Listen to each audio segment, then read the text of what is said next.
In the luxurious Coral Palms resort, a dream honeymoon turned into a nightmare when 65-year-old Eleanor Price was found dead in her suite. As police unravel the chaos of that fateful morning, a tale of love, betrayal, and shocking violence emerges, leaving everyone to question what really happened behind those closed doors. Stay with me as we unravel the real truth. Welcome to Fatal Affairs, a channel solely focused on bringing daily told and untold crime cases on love, betrayal, and revenge. Thanks to all our viewers and subscribers for your unwavering support, and please don't forget to subscribe and hit the notification bell for future updates. We would really appreciate that. The idyllic serenity of the luxurious Coral Palms resort in Nassau, Bahamas, was shattered on a fateful morning in March 2009. The resort, renowned for its pristine beaches and tranquil atmosphere, became the scene of a horrifying discovery. Guests, accustomed to leisurely breakfasts and breathtaking ocean views, were met with a chilling sight: police cars and emergency vehicles disrupting the peaceful facade. On the fifth floor, in the honeymoon suite reserved for newlyweds, the lifeless body of 65-year-old Eleanor Price was found. The room, intended for celebration and romance, was instead a gruesome tableau. Eleanor lay on the cold marble floor, surrounded by a pool of blood. The evidence of a violent struggle was undeniable. The once immaculate suite was in disarray, furniture overturned, shards of glass littering the floor, and blood splatters marring the walls. A shattered champagne bottle, likely used as a weapon, lay near Eleanor's body, its jagged edges a grim reminder of the brutality inflicted upon her. The suite's balcony offered a stark contrast to the chaos within. There, Henry Price, Eleanor's 67-year-old husband, sat silently, seemingly detached from the horror he had wrought. His clothes were stained with blood, his hands bruised and bloodied, yet his expression was vacant, as if he had retreated into the depths of his mind. The strong smell of alcohol clung to him, and his words, when he finally spoke, were disjointed and incoherent. He mumbled about plans gone awry, but offered no explanation for the carnage inside. The investigation began swiftly. Forensic officers meticulously documented the scene, photographing every detail, collecting evidence, and analyzing the blood patterns that painted a grim picture of the events that had transpired. The shattered champagne bottle was carefully bagged, the room's destruction meticulously recorded, and every object, from the broken glass to the disheveled bedding, was scrutinized for clues. As the investigators pieced together the fragments of the night, a chilling narrative began to emerge. Interviews with guests revealed that raised voices and sounds of a struggle had emanated from the Price suite the night before. A chilling scream, echoing down the hallway, had pierced the quiet of the resort, followed by an unsettling silence. Henry Price, when formally interrogated, claimed to have no memory of the events leading to Eleanor's death. He blamed his amnesia on heavy drinking, a claim supported by the empty liquor bottles found in the suite. But the physical evidence contradicted his story. His bruised knuckles and bloodied hands told a tale of violent confrontation, a struggle that had left the room in ruins and his wife dead. The investigation delved into the couple's past, revealing a troubled relationship marred by Henry's history of anger issues, often attributed to PTSD from his time as a Vietnam War veteran. While there were no known reports of physical violence in his previous relationships, acquaintances described his temper as unpredictable, a simmering rage that could erupt without warning. Eleanor, on the other hand, was remembered as a kind and caring woman, a retired teacher who had dedicated her life to nurturing young minds. Friends described her as someone who yearned for love and companionship, but had been cautious about remarrying after losing her first husband to illness. A troubling detail emerged: a significant financial transaction made by Eleanor just weeks before the wedding. She had transferred a substantial sum of money into a joint account with Henry, a decision that raised questions about his motives and the role that money might have played in the tragic events. The investigation unearthed more questions than answers. What had triggered the argument that guests overheard? Why had Eleanor cried out those haunting words, "You lied to me"?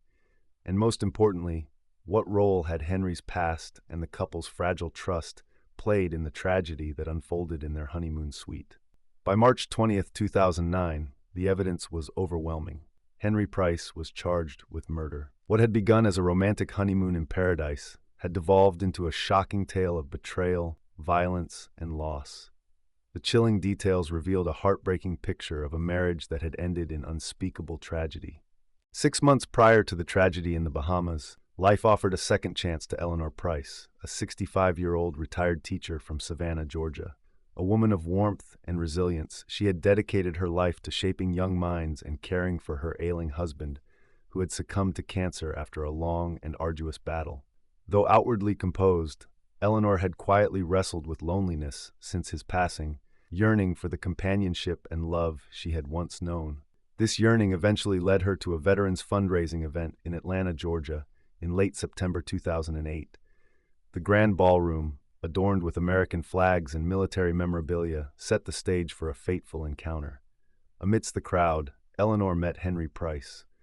Tall and broad-shouldered, with a weathered face that spoke of both bravery and hardship, the 67-year-old Vietnam War veteran and retired Marine exuded an air of authority.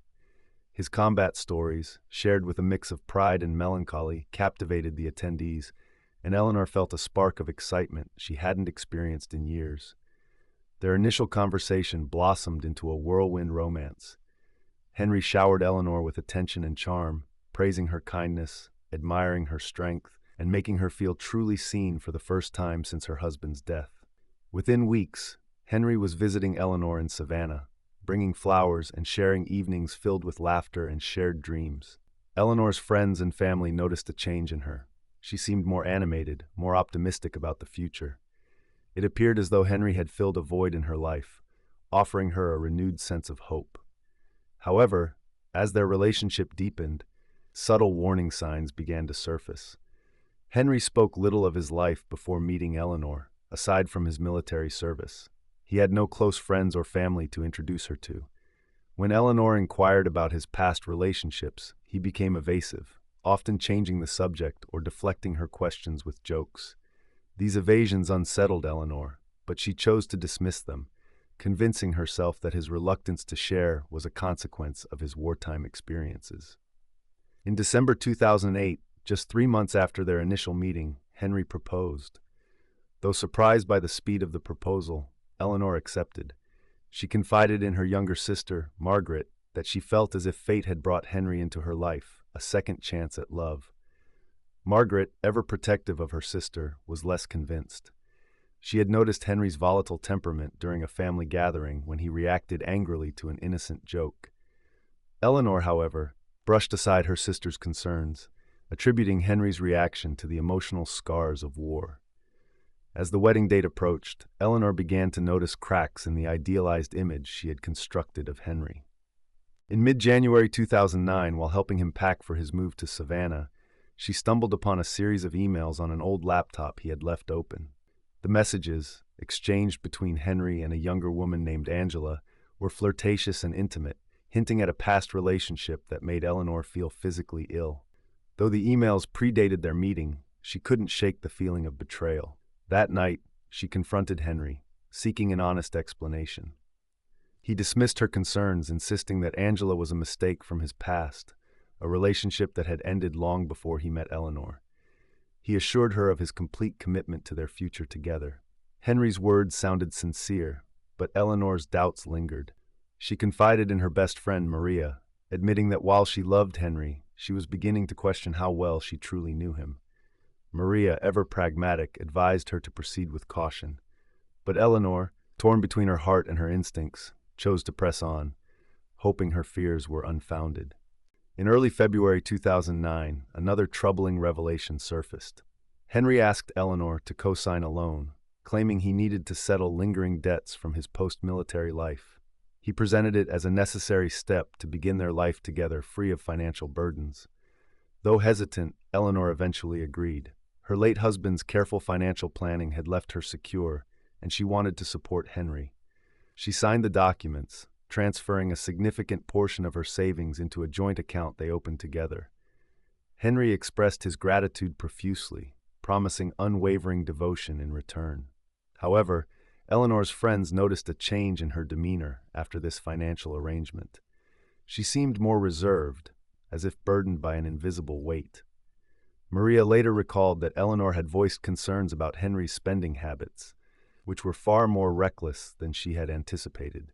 She was also troubled by inconsistencies in his stories about his financial struggles. Yet, despite everything, Eleanor convinced herself that compromise and trust were essential in any relationship. In the weeks leading up to their honeymoon, Eleanor tried to focus on the positive aspects of their impending marriage.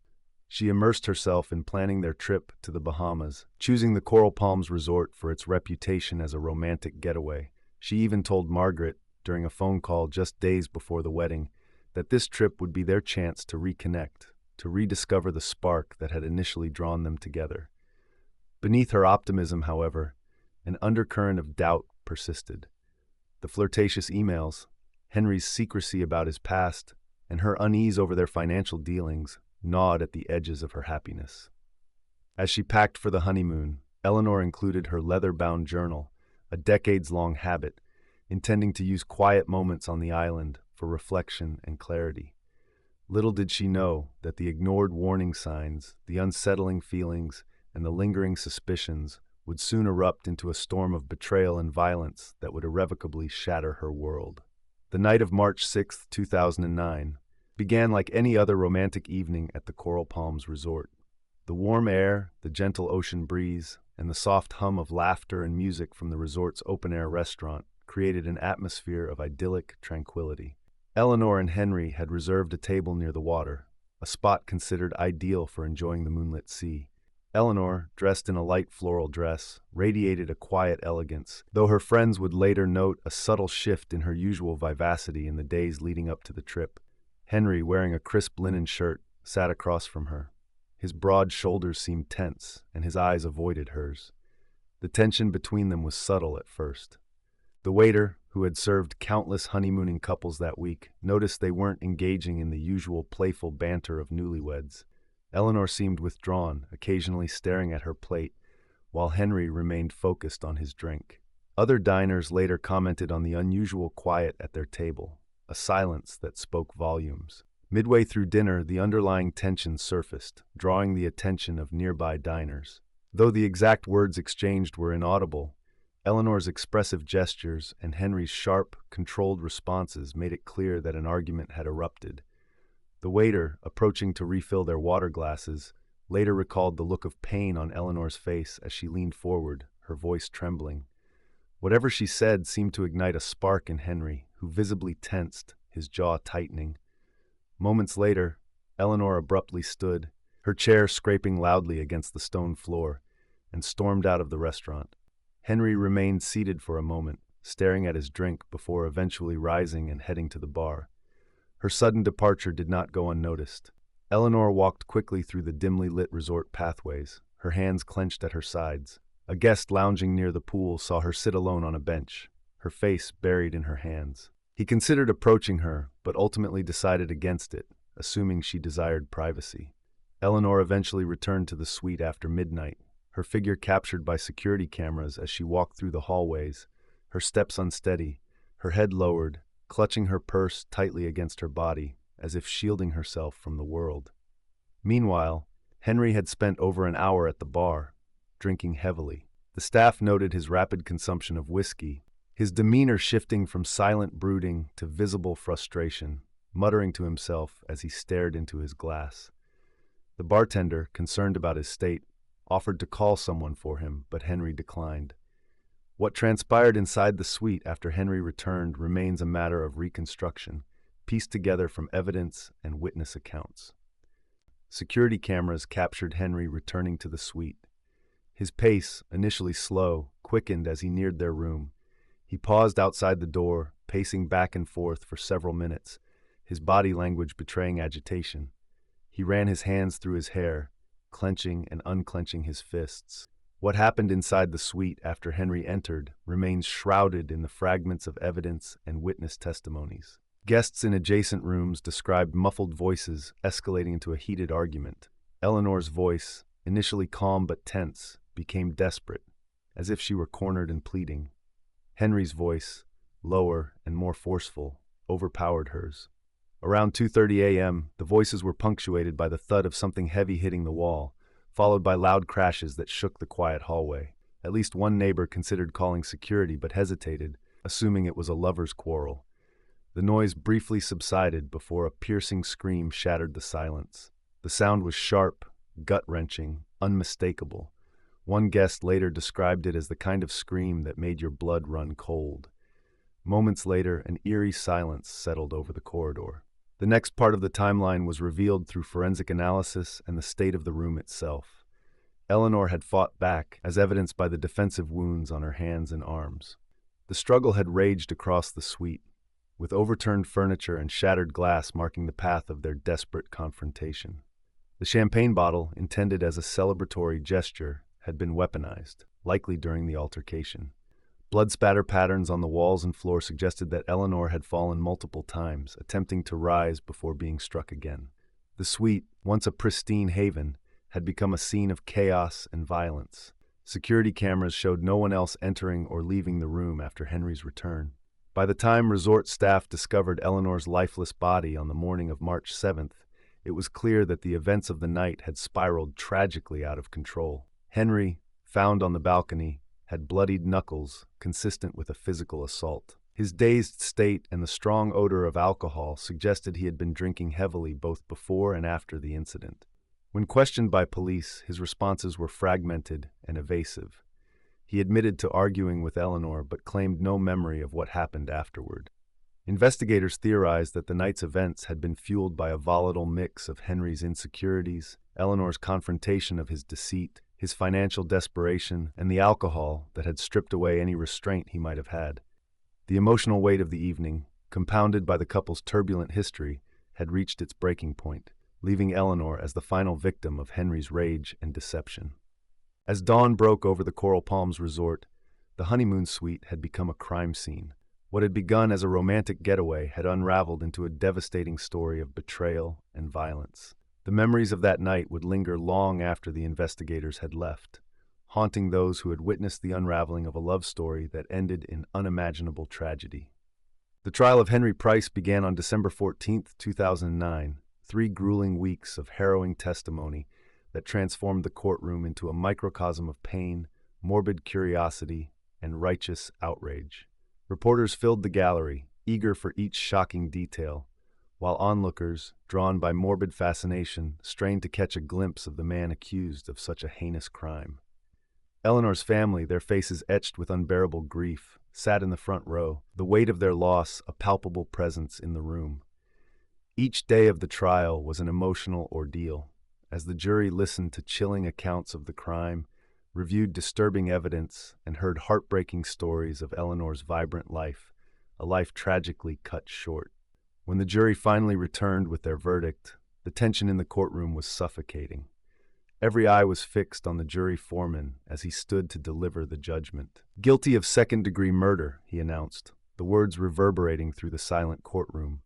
The prosecution had successfully proven Henry's guilt, but the void left by Eleanor's absence remained an unhealed wound. The sentencing followed swiftly, life in prison without the possibility of parole. For many, it was justice served. For Eleanor's family, it was a bittersweet consolation.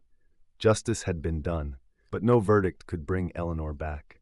Margaret, Eleanor's older sister, sat in the front row, clutching a worn photograph of Eleanor, her trembling hands clinging to the memory of her beloved sister. As the sentence was read, Margaret's quiet sobs filled the courtroom, tears not of victory, but of a heart mourning the loss of a kind and generous woman. Eleanor had been more than a sister. She had been a confidant, a caregiver, a guiding light in her family's life, a light extinguished far too soon, leaving a darkness that no prison sentence could ever fully erase. The trial stripped away the carefully crafted facade Henry Price had presented to the world, revealing a man far different from the charming, charismatic figure he had pretended to be. Witness after witness painted a portrait of a manipulative individual, plagued by deep insecurities and financial struggles that gnawed at his self-worth.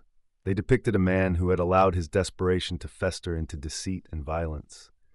Henry had not seen Eleanor as a partner to love and cherish, but as a means to an end, a lifeline to prop up his fragile ego and crumbling world. The prosecution convincingly argued that Henry had exploited Eleanor's generous heart, gaining her trust until she uncovered the truth about his lies. That confrontation, fueled by his rage and intoxication, became the spark that ignited her murder. While the trial exposed Henry's monstrous actions, Eleanor's life stood in stark contrast. She had been a beacon of warmth and generosity, a beloved teacher who dedicated her life to shaping young minds, a devoted wife who had found love with her first husband, and a widow who refused to let grief harden her heart. When she met Henry, she had been hopeful, ready to embrace love once again. But as her journal later revealed, Eleanor's optimism had been accompanied by doubt. She had written about her growing unease, the cracks in Henry's charm that made her question her choices. Yet, true to her compassionate nature, she had pushed those worries aside, believing that love and patience could heal Henry's flaws. Tragically, her kindness became the very virtue he exploited, and her trust in him proved fatal. The trial left the community grappling with unsettling questions. Could Eleanor's murder have been prevented? Should she have heeded her instincts and walked away when the warning signs appeared? And what of Henry? What might have happened if he had sought help for his unresolved trauma and uncontrollable anger? Those who had known him as a decorated veteran and respected member of the community were left in disbelief, struggling to reconcile the man they had admired with the monster unmasked in court. His downfall served as a chilling reminder of how untreated emotional wounds, buried insecurities, and ignored rage could escalate into catastrophic violence. As Henry was led out of the courtroom in handcuffs, his expression vacant, Eleanor's family was left to navigate the wreckage of their lives. Their journey toward healing would be long and fraught with pain. In the weeks and months that followed, Eleanor's story became a cautionary tale, her death underscoring the dangers of ignoring one's intuition and the devastating consequences of misplaced trust. For those who had loved her, Eleanor was not just a victim, but a guiding light, a reminder of the strength and resilience of the human spirit and of the fragility of life when trust is betrayed.